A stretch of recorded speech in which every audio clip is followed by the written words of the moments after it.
হাফেজদের দেশ এই বাংলাদেশ রক্ত দিয়ে স্বাধীন করা হয়েছে।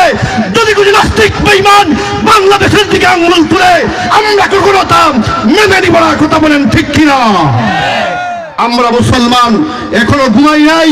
আমরা মাথার পাগড়ি যদি কোমরে বেঁধে ফেলি, কোন নাস্তিক কোন বেঈমান বাংলাদেশের দিকে আঙ্গুল তুলে তারা তাকাবার সাহস পাবে না। কথা বলেন ঠিক কিনা? এত বড় দেশ পাওয়ার পরেও রূপ করছো বাংলাদেশ নিবা। আসো খেলা হবে। 16টা বছর স্বৈরাচারী বলেছে খেলা হবে, আসো। আমরা তখনও খেলার মাঠে ছিলাম, কিন্তু যখন খেলার সময় হয়েছে তোমাদের খবর নাই। কথা বলেন ঠিক কিনা?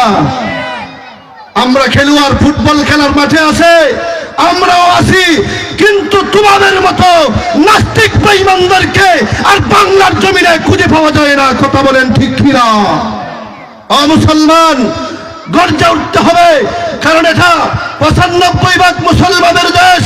এই দেশে আল্লাহু আকবারের ধ্বনিতে সূর্য ওঠে, এই দেশে আল্লাহু আকবারের ধ্বনিতে সূর্য ডুবে। এই দেশের মধ্যে কোন নাস্তিক কোন বেঈমান কোরআনের বিরুদ্ধে কথা বলবে, উলামায়ে কেরামদের বিরুদ্ধে কথা বলবে, তাদের কল্লা ফেলে দেওয়া হবে, তাদের কল্লা ফেলে দেওয়া হবে। কথা বলেন ঠিক কিনা? মুসলমান এখনো সময় আছে, এখনো সময় আছে। নিজেকে তৈরি করো, প্রস্তুত করো।